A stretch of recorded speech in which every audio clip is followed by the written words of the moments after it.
If you had enough money to stop working, what would you do? In the last 2 years, I've downgraded my life. I got rid of my car and stopped driving. I got rid of a loving and wife potential girlfriend. I stopped playing video games, stopped porn, stopped social media, and I got rid of low image friends.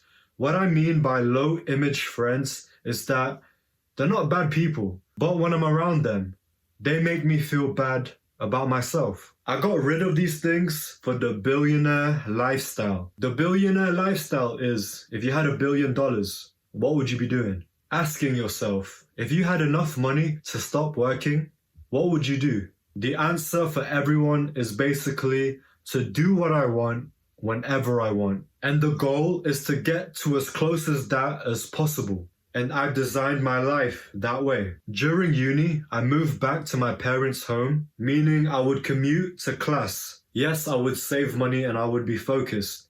I get to live with my family. Right now, I'm working on my own, in my bedroom, on my laptop, working on my business to get it off the ground. I love that when I'm taking a break from my work that I find fulfilling, I get to go downstairs and see that my dad is cooking.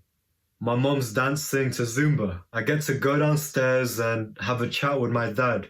And I remember when he would be so tired from work, and yet he would drive me all the way to the other side of town through all that traffic to get me to my tutoring because I wasn't doing well in school. And regardless of if he had work, if he was tired, regardless of if he could even afford it, he would still make the effort to get me to my English tutoring. It hurts me that the reason why he was probably helping me in my studies in English was because he was getting bullied in the factory where he was working because his English wasn't that good. So imagine, because he was getting bullied for not having good English, he was working really hard to make sure I didn't have to go through that. What hurts is that I didn't know that at the time, so I didn't take learning seriously. I wouldn't take my lessons at school, I wouldn't take the tutoring seriously. To realize the reason why he was pushing me to have English lessons is because he didn't want me to struggle the same way he did.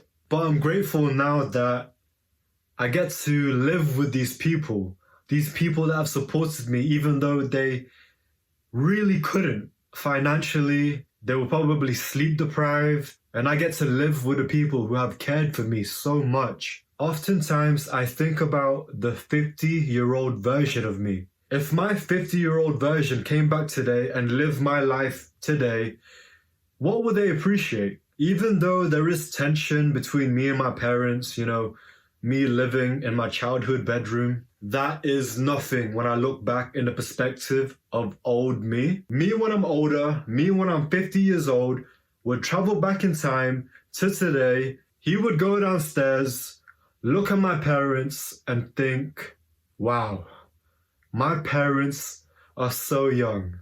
Wow, they're still here. Oh, I remember when my kitchen looked like that. Oh, wow, my childhood bedroom looked like this. And I had that, and I couldn't even imagine the stuff older me would appreciate today that I overlook, that I take for granted. The things I take for granted today, I can't even imagine what they would cherish. Yes, we are striving for the billionaire lifestyle, to have more money than we know what to do with. But when I get to that point, all I'm going to be thinking about is splashing it on my parents, wishing I had all this money, all this luxury, this freedom to enjoy with my parents. The people I care about, even though there is a little bit of tension or this or that, none of this matters when you look at it in a long time perspective.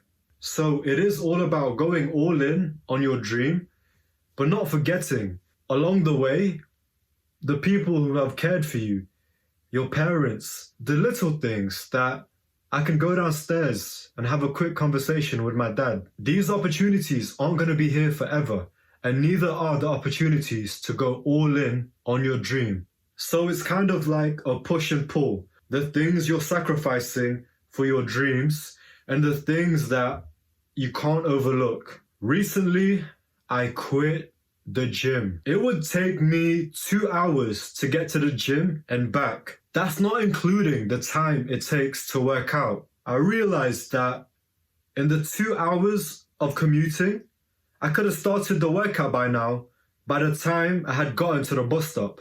With this choice of quitting the gym, of course I'm not going to be lifting the heaviest weights, but right now I'm not maximizing for body goals. I'm maximizing for money goals, while still maintaining the body with home workouts because of the positive health benefits and creativity and more energy to do my work. I got rid of my car, I stopped driving, which is hard because I knew I would get less girls. But I knew I would be focused since I couldn't drive anywhere, which means more time for my dream. This is hard right now, but my future self is grateful that I worked hard for him. Getting rid of my car also meant I didn't need the money, which means I didn't have to work more hours at the job that gives me mental health problems. I stopped porn, video games, social media, friends that made me feel bad because I finally found my goal, the reason why I have been placed on this earth. If I didn't stop those things, the biggest sacrifice would be my dream. The choice was clear. It was clear, but it wasn't easy. I remember breaking down into tears. I was reading a book that my ex-girlfriend had given me. I was crying because on the corner of the pages of the book, she had written warm, sweet messages telling me how much she loves me. And I couldn't believe I let go of someone special. I broke up with her because she was telling me I was working too hard on my business. We would spend half of our days watching Netflix. Even though she was someone I could see myself marrying, my parents loved her, our values didn't align. I would be weakening myself, lowering my standards if I chose to settle for less by not going all in on my dream just to be with her. It was heartbreaking, but now I'm glad I found someone who loves me for working hard as I am. Love.